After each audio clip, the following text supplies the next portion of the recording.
this chart came out about 2 weeks ago, and The Economist ranks the Philippines number 6 out of 66. So we are in the top 10% in the world in economic resiliency. So we are also the best in Southeast Asia in terms of financial strength. The assessment shows that the country continues to enjoy the confidence of the international community, which go a long way in boosting our recovery efforts. The President's conservative economic policies and pursuit of economic reforms, such as tax reform, have kept the country's financial position strong because we have strengthened our revenue flows from trade. Followed by the sin tax adjustments, we have been able to slowly bring down our debt to 39.6% of GDP. This used to be 70%, so we are less than 40% already. This approach of saving for rainy day has given us ample fiscal space to borrow money for programs to defeat the COVID-19 and revive the economy. We achieved the credit rating of BBB+, the highest in our country's history, which signals that the world thinks that we are very worthy borrower. The credibility allows us to borrow more cheaply and from a broader range of sources. Rice tariffication has also continued to keep inflation low and stable. Inflation in April further eased to 2.2%, well within the low end of our target of 2 to 4%.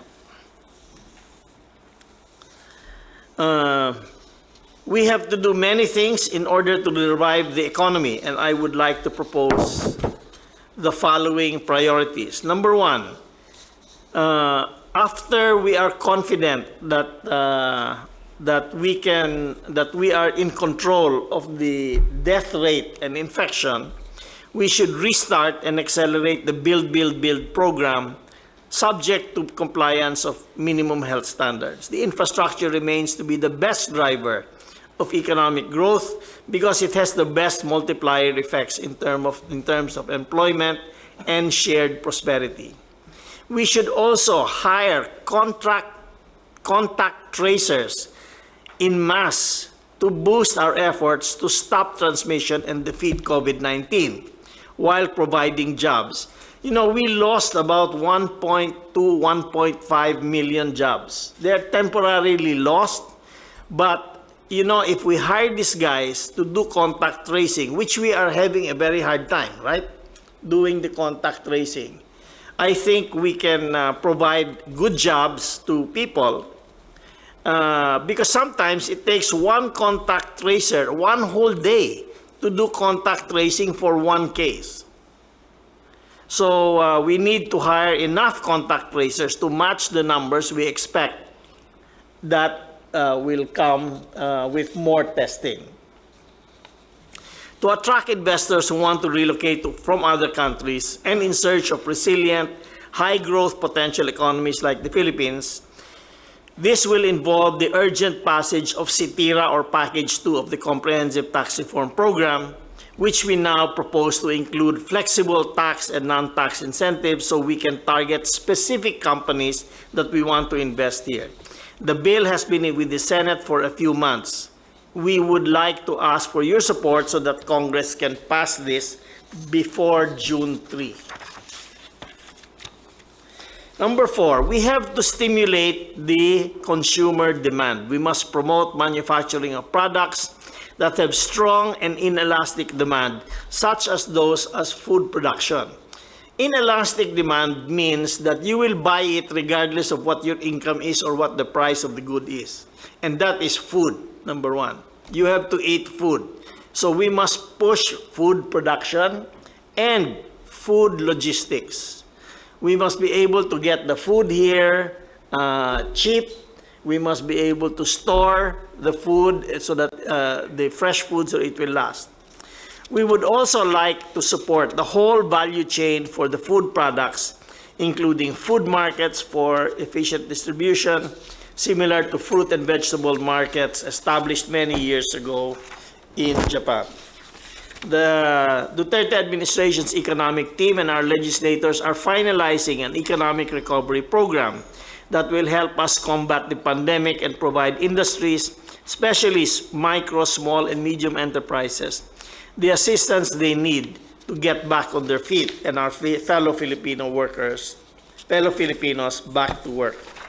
So, Mr. President, our real problem is that the people are not buying things.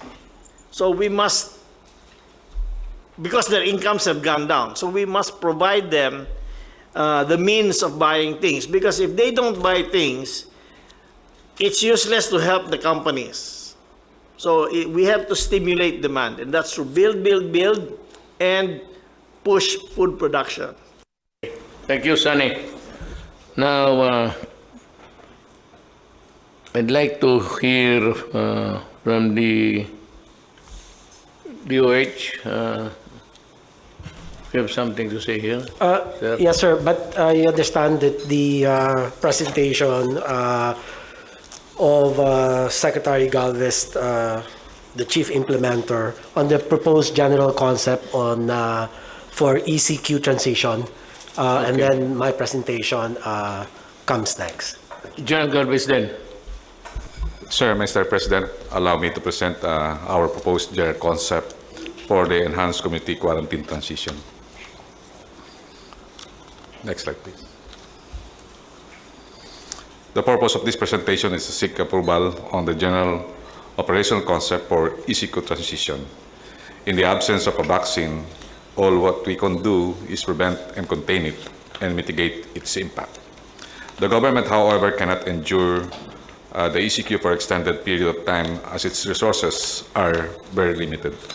Hence, it has to balance between health and economy. As a backgrounder, some precautionary measures have been given by the World Health Organization with the recommendation on easing of quarantine restriction.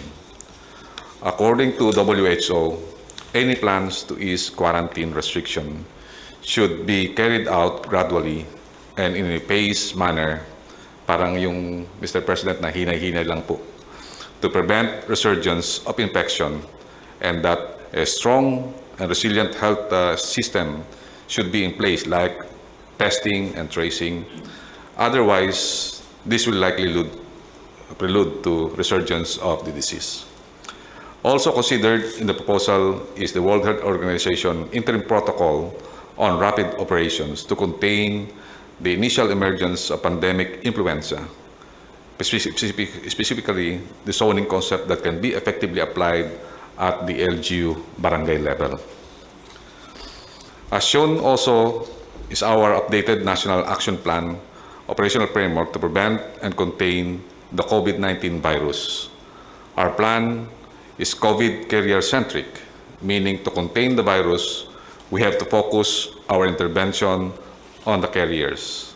Our revised operational framework added the prevention prior to the detection phase and the adoption of the end-to-end T3 management system for COVID-19 carriers, which mean test, trace, and treat. With the prevailing situation, the following were the key consideration. Next slide, please. In coming up with the general operational concept for ECQ transition. Number one, how the concept can work within the bounds of the current IITF guidelines. Number two, how can we implement the DOH strategy that is national government enabled, local government led, and people-centered COVID-19 response. Number three, how can we protect the economic corridors and zones? Number four, how can we protect and sustain the gains of the current ECQ that we imposed since March 16? Also, aside from the doubling time as consideration in determining what areas to be placed on ECQ, we also include the granular data of incidence rate and attack rate by barangay, municipality, and city. We have also considered how can the government better address the influx of the returning overseas Filipinos and the transport of locally stranded individuals. For the information of the President, sir, we have more or less more than 20,000 OFWs stranded in Metro Manila. And they are also continuously coming for this month, more or less 42,000.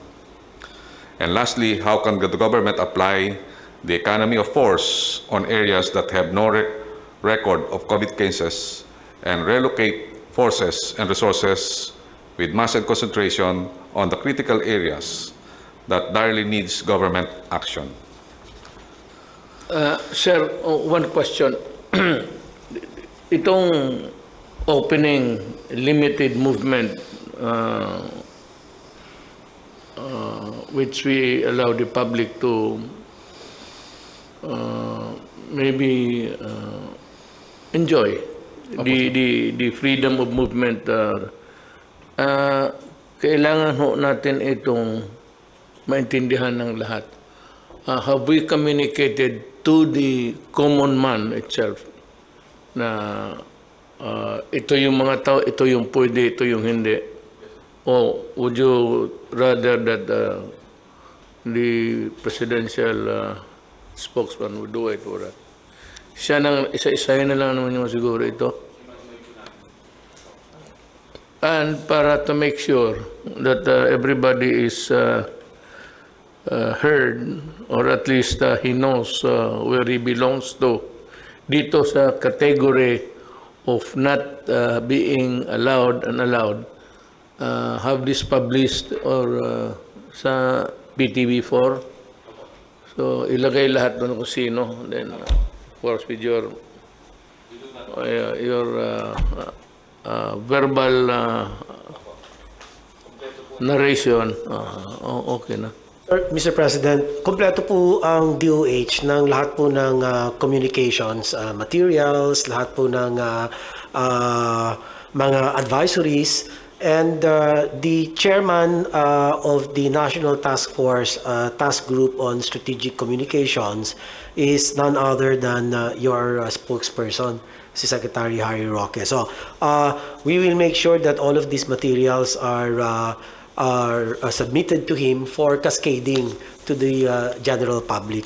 Yes, Mr. it's very important that the common tao, the man himself who is concerned with about his livelihood, must understand that he is at present not allowed.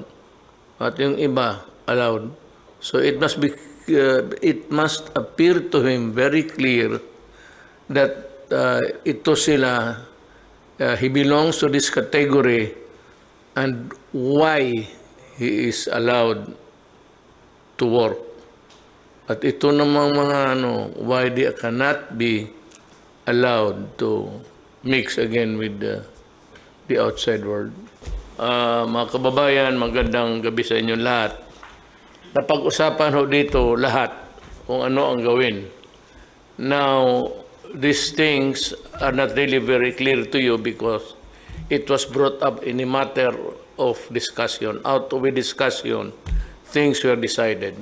So, although nakasulat na, it was put on the table to be decided upon.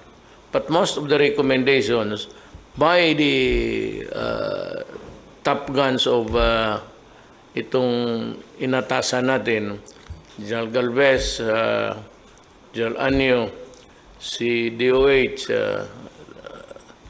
si Defense Secretary Lorenzana, Sani, at makita naman ninyo, kung makinig kayong mabuti, dahan-dahan, then you'd understand. But anyway, yung hindi ninyo naintindihan, yung mga taong pwedeng lumabas at pwedeng hindi lumabas, hanggang dyan lang muna kayo. Were enumerated in our papers which we cannot distribute to all of you, so that it behooves upon the Secretary of Justice, Secretary of the spokesman, Secretary Roque, to make it clear for you. Ang blackboard niya is PTB4. He will be using that government facility to convey the message of what has been decided tonight. Now, I hope that you are all safe at wala namang pinsala sa buhay ninyo. I pray and I greet all the mothers belatedly, though Happy Mother's Day. At yung mga nanay na nawalaan ng mga anak fighting COVID, doing the highest, the noble endeavor that one can do in this world is to serve your fellow men. You have our kind thoughts and prayers. At saka masabi ko sa inyo na you know, you live and die in this world, that's for sure. But to have been given the chance to serve your fellow men before going to the universal sky is something which you should be proud of. Lahat naman namamatay. Pero kung ginawa nila, it's something, yun ang bao nila sa kanilang universal identity, that they did something for their fellow men. Anyway, also I remember my mother, Soledad. She was a very good mother to me. Look what happened. Naging presidente tuloy ako. Nawala yung disiplina niya sa akin. My God, kung paluhurin ako noon sa altar. I want ko. She must be smiling or she must be in state of wonderment now, looking at the face of my father. Anong nagawa natin sa anak natin, itong gagong itong Rodrigo? Bakit? Well, anyway, God has maybe chosen me to work for the national government to help my fellow men. And that is why we are here. Ito lahat amin, trabaho ito para sa kapwa-tao namin.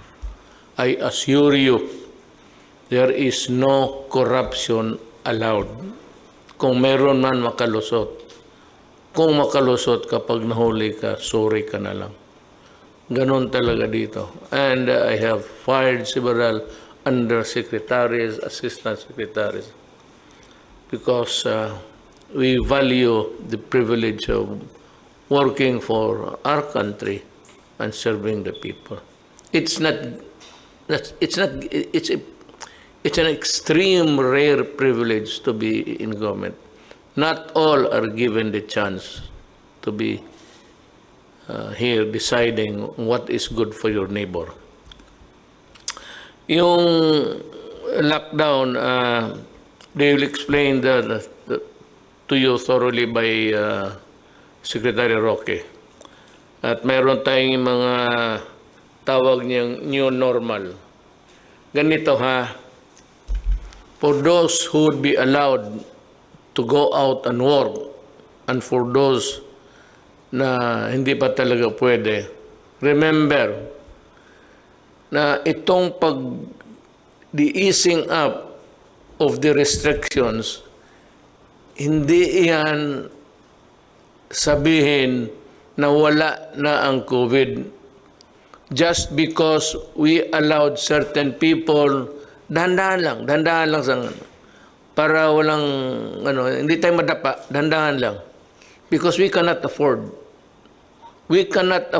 a second or third wave na mangyari. Ito yung mabagong mahawa na naman at rarami na naman dahil nga sa mayroon tayong rules na hindi sinunod. So, kindly, one is that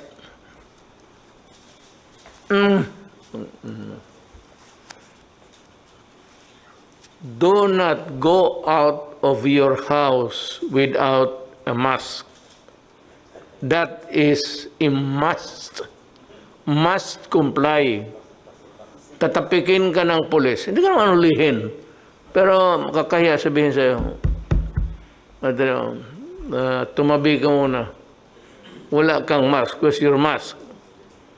Kung wala kang mask, you in danger na ipapasubo mo yung kaharap mo. Hindi ikaw. Kung gusto mo mamatay, okay lang. Pero yung kaharap mo, hindi pa niya panahon. Tapos mamatay lang sa just because you do not want to comply. Kaya ako nag-comply ngayon lang. Kasi then the social distancing. Ito yung new life. Until such time na meron ng vaccine. Meron mga medisina but not vaccine. So, gano'n yun. Sundin lang ninyo yan, importante masyado. Whether you are really allowed to go out or not, if you are out, wear a mask. It is a must also. Kailangan. Ha? Ngayon, kung wala ka naman talagang gawin, COVID is very lethal. Huwag ka talagang magsugal dyan sa COVID kasi pag tinamaan ka, it can go either way. Punta ka sa punerarya o matulog ka sa bahay ninyo. Matulog ka sa punerarya, hindi ka nagigising. Kunin ka na doon para sunugin. At saka walang punerarya ngayon, pag namatay ka, COVID, because the whole of your body is already crawling with the germs, diretso ka sa, hindi ka malang mayakap ng, yung mga anak mo, asawa mo, hindi mo mayakap. Kasi hindi ka na mayakapin kasi kung yun naman magka-COVID. So yan ang masakit dyan. Kayo, but take it from your sa binigyan ninyo ng trabaho dito sa national government. Kumbaga ako yung wag na lang yung parang mayor na lang kasi parang ano lang tayo, city council. You just address me as mayor, mas komportable ako. Yung mayor na mismo nagsasabi na sa inyo na gawin ninyo to kasi makatulong ito para sa atin. Huwag mong gawin yan kasi haharutin mo ang mga kapwa mo tao na hindi pa nila panahon. May mga lugar na will remain sa lockdown, may contagion, maraming rate of infection, may magpasok ng gano'n tapos tignan nila ng mga doktor, mga health authority, tignan nila ang rate of hawa. Gaano kabilis ang hawa? Yan. Pag malaki yan, sarado yan. At gagamutin kayo or you go to the hospital. Bantayan ninyo kasi ang hospital, kasi ang kama na dadalhin ninyo, 5 na ang patay doon. Ikaw yung pang-anim kung hindi ka talaga magsunod ng batas. Ay, totoo lang. The injunctions given by government, yung anong masalita na wag, ito gawin mo, ito wag mong gawin. It is intended for your protection. But if you get COVID, dalhin ka sa ospital. Yung hospital, yung kama ibigay sa iyo, kalilinis lang kasi 1 hour before may namatay doon. Ikaw na naman ang papalit. So, pang-anim ka. Ay, kung gusto mo yan, ganun. Hindi ko kayo tinatakot. Yung sabihin, yan ang mangyari sa inyo pag hindi kayo sumunod. Mga precautionary measures. Yan. Simple mo lang ang hinihingi ng gobyerno.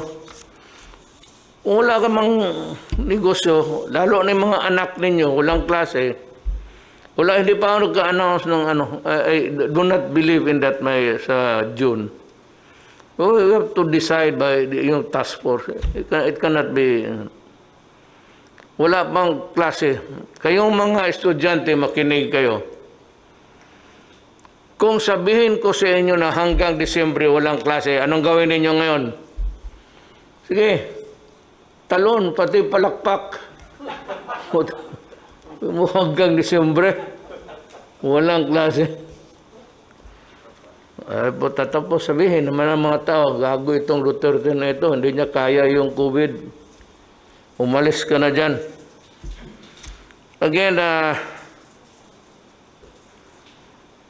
Secretary Doki will also go on air together with Secretary Roque. Doki Roque. Yeah, baka magkamali ka. Doki is the Roque is the okay, pero okay. Kasi kung alam mo bakit ganoon sila? Kasi lahat ng mga tanong mga mga bright yan. Yan talaga ang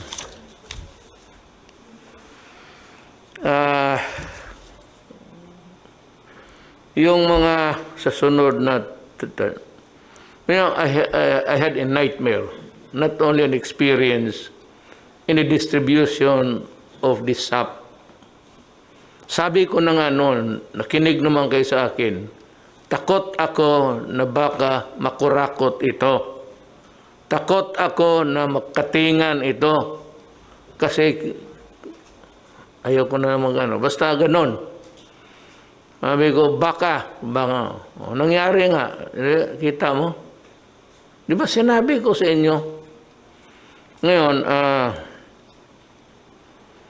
para talaga walang, I will ask General Bautista to use solely ang kanilang full charge sa DSWD. Alam ko walang tao. Ang order ko sa kanya, kanina nung nag-meeting kami, na he will request na kapwa niya sundalo noon, retired na. That's why he's with the cabinet. Na magpatulong siya sa armed forces pag-distribute ng pera. I have nothing against male sa mga lalaki. Wala akong ang sinasabi ko lang mas matyaga itong mga babae, lalo na kung isipin nila na ito kailangan ng mga pamilya, mga bata para pagkain. The empathy, yung ng puso ng babae ang gusto ko. Kaya sa mga babae na membro, maybe you will be commissioned to do that. But I have also issued a caveat, a warning, na ayaw ko na ngayon na mamamatay pa na sundalo, babae o lalaki, na inambos ng mga NPA at kinuha yung pera o yung mga supply na pagkain, bigas, sardinas, kung ano pa, at yung baril. Kasi yung baril, mainit talaga yan sa either yung nakatago sa baywang mo o ang NPA, yung, wala yung armas yung mga yan. Nagkaroon lang ng armas yan, kapatay ng mga sundalo, kaya ganoon yung karami ang nakuha nila. Anyway, sabi ko, beginning, maybe, this coming days, you will see a more fighting spirit coming from the... Ako ang sabi ko talaga, magsabi ako ng totoo ha. Ang gusto ko, Kasi pinapatay ang sundalo ko, pati polis. Ang gusto ko, ang order ko, patayin ninyo. Patayin ninyo. Kasi kung hindi kayo patayin, papatayin talaga kayo. Dahil magdala kayo ng armas, patay ka, sigurado. Kaya nakatalikod ka, nakaharap ka, nakaluhod ka. So, anong order mo? Anong order ko? Pinapatayin lang sundalo ko, ilang beses na. May pinakawalaan ba sila? Patay. O di patayin mo. Basta yung ako, pag nakapatay kayo ng commander o nakapagturo kayo saan natutulog yung commander o makitulog yan sila o nakitulog. Sabihin lang ninyo sa akin at 2 million ako, basta yung top commander. 1 million yung mga ganun. I think 2 million. Yeah. Was it 2 million? Yes, sir. Tutuan kung sino yung makaturo tapos doon sa army o police. So, pag ikaw ang nagturo, natuhuli yung commander na mabigat, may hati ka dyan sa pera. Pero alisin kita sa lugar mo. Kung taga-Abra ka, ihatid kita sa Mindanao, doon sa mga Ilocano. Bigyan kita lupa, doon ka na lang kasi kung hindi, papatayan ka talaga eh. Kung Ilonggo ka, tega pa uli ka sa Iloilo o Bacolod. So, way man na masakyan mo, way pa. Ulat lang. Pagka ganon, yung mga squealer, you will be given a new identity, kagaya ng Witness Protection Program. It need not be under the Witness Protection Program, but I order that you be treated as a witness, taken as a Witness Protection Program. Sali kayo, may bagong identity ka. Yun, at may kung sabihin mo doon sa mga pulis pati, o kasali man ako dito, sabi ni Mayor, ang akin dyan is 500, baong ko daw kasi i-relocate ko yung pamilya ko. I will give you lunch. Marami pang, itong mga putris na NPA na ito. Marami pang lupa. Hindi tayo magpatayan. Land reform. Sige ako land reform. Bigayan ako ng lupa. Maraming lupa pa. Hindi na kailangan pa tayo magpatayan dyan sa land reform na yan. O basta matinong usapan. Sekreto lang si kaninong mo ipasa. Sa governor o sa mayor, pero wag mo sabihin, sa military mo lang sabihin, kaya baka yung governor na yan, NPA rin. Yan ang mahirap. O yung mayor na yan, ang simpatiya sa NPA. Marami yan eh. Huwag na lang tayo magbulahan. The reason why they thrive until now is because there are some local officials that are actively supporting the Communist Party of the Philippines. Yan ang totoo niyan. Sabihin mo lang na pag nalaman ko, di mga DILJ yan, director, DILJ yan, nasa kay General Anyo, o sa DSWD, kay General Bautista, o kay Secretary Roque, baski sino ang basta sa cabinet, o sino taga-gobyerno, sabihin mo lang. Kung malaki mo, sabihin mo, malaki ito, sir. O di, dalhin niyo sa akin. Kay Bong. Ito magprangka ako ha, nung mayor ako. Kasi alam ito ng mga sundalo. Kaya yung mga sundalo noon nagdududa sa akin. nung mayor ako. Ano ba ang laro ni Duterte? Kasi minsan may mga nahuli na taga COMID, Mindanao Commission. Yun ang number one parang pinaka-head doon sa nagdadala ng gira doon. Nahuli yung isang matanda na ano, pero old-timer. Sabi nila, Mayor, kung maaari lang. Ako, may trabaho ko, pag may nahuli sundalo, kinukuha ko rin sa bukid. Pupunta talaga ako sa bukid. General Anyo, hindi kami kilala yan. Si Delphin, noon. Pupunta talaga ako buhay, nagkikipag-usap ako ng NPA. So yung lahat na sundalo na bihag o mga government officials, ako kumukuha. Tapos balance ko kung ano ang importansya nito, sabi ng matanda na.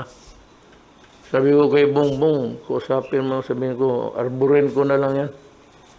Isip ko, matanda na eh. Kaya ilang taon na ito, 67 yung wala na. In-hotel na ito sa kanila.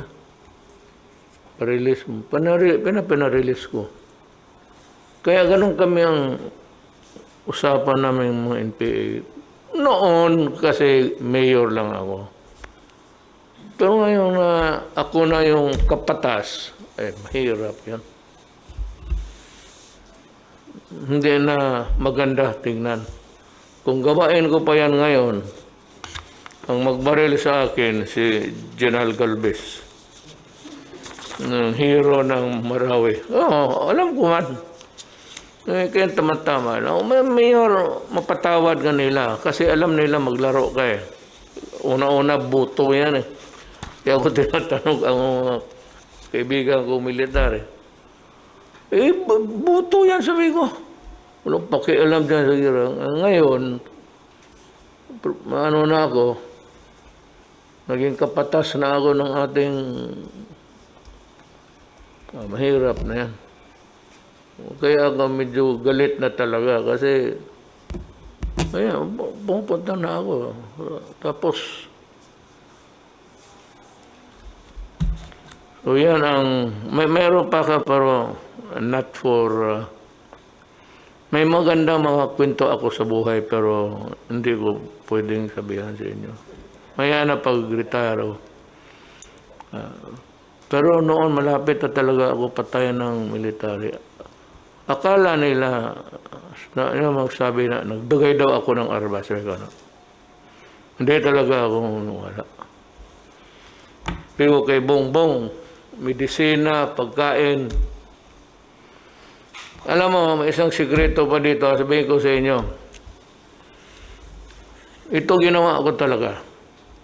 Yung si Parago, yung hero doon sa Mindanao, talagang nung namatayo, nagbabaan 50,000 sa bukid, nakilibing. Ako, namatay sa enkwentro sa NPA. Sabi ng NPA, Mayor, si Parago namatay, saan namin dalhin? Buang punerarya. Tapos sabi niya, sino ang magbayad? Sino bang magbayad? Sabi niya, wala mang iba, Mayor, ikaw man. So, ako ang nagbayad. Sino ba? Ikaw ba yun, sir? Yes, sir. Pumunta tayo. Sabi ko, pakita natin sa NPA. Ikaw yun, no? Yes, sir. Commander ka ba? Division commander ka? Division commander po. Sabi ko, pakita natin sa mga tao. Si Parago ang number 1. Pinaka-top sa buong Mindanao. Namatay. Pakita tayo na gusto talaga natin. Ang gusto ko talaga ipakita na gusto ko makipag-ariglo. Dala-dala ko yung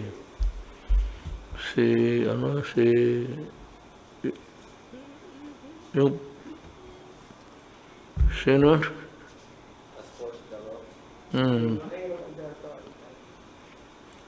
Si Maki. Alberto, pati si John, sabi ko, sumama kayo sa amin. Medyo na ano pa sila, ha? Pero hindi, regluhin lang na dito, tugiran na ito, magkaubusan tayo. Pinuntahan sa Honoraria, ano kami sa byuda. Tapos nung nalibing, sama rin ako. Upo rin ako doon sa seremonya ng nakinig ng itong gobyerno ito, walang ba't. Hindi nakita po tao, mayor, pagka walang hiya talaga mga gago. Pero ganun yung istorya ko.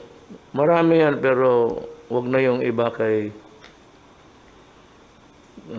may mga Amazona, hindi na masyado maganda ang kwento. Pero mga well, I respect their decision in life to die for their principle. Inyo yan. Kami dito, also, like you, we are at disposal of our destiny. Handa rin kami mamatay para sa bayan. Yan lang. Kayo, hindi man kayo kailangan mamatay. Sundin mo lang ang patakaran ng gobyerno at mabuhay kayo. Sabi ko nga, kung ayaw ninyong maniwala, ang inayang kama dyan sa ospital, nahigaan mo, 10 na ang COVID victims dyan na namatay. Pag namatay ka pa, punta ka ng puneraria, wala pang bakante na kwarto sa funeral parlor kasi maraming patay sa COVID. Yan ang tandaan ninyo. Maraming salamat po. Nagpapasalamat po ang ating Presidente at ang buong sambayan ng Pilipino sa mga sumusunod dahil sa kanilang mga tulong sa ating bayan sa panahon ng COVID-19. Ang gobyerno po ng Australia, ang gobyerno ng France, ang gobyerno ng Japan, ang gobyerno ng United Arab Emirates, ang European Union, ang UN Humanitarian Country Team, ang UNICEF Philippines, ang UN Human Settlements Program, Manila Economic and Cultural Office, Philippine National Red Cross, Philippine Stock Exchange, Philippine Airlines, Cebu Pacific, AirAsia, Manila Water, Permanent Mission of the People's Republic of China to ASEAN, 911 SNRT, Guangxi Zhuang Autonomous Region, Shanghai Municipal Government, Haikou Municipal Government, Guangzhou Municipal People's Government, Jiangsu Wangpo Renewable Resources Corporation, 51 Talk, TikTok Limited, Liwayway China Company Limited, Philcham Shanghai, BGI Biotechnology Company Limited, Yunzan Industrial Company Limited, IMEX Pan-Pacific Group, Filipino Community in Vietnam, Libyan Iron and Steel Company, Himlayang Filipino, Trip.com Group, Diageo Philippines, Cebuana Lulier Foundation Inc., Sandoz Philippines Novartis, Baxter Healthcare, Fujian Chinese Association, Chinese Communications Construction Company, the Philippine Military Academy Alumni Association Inc., government officials, PNP and AFP members who donated their salaries, and other private donors. Maraming salamat po sa ngalan ni Presidente Rodrigo Roa Duterte at ang buong sambayan ng Pilipino.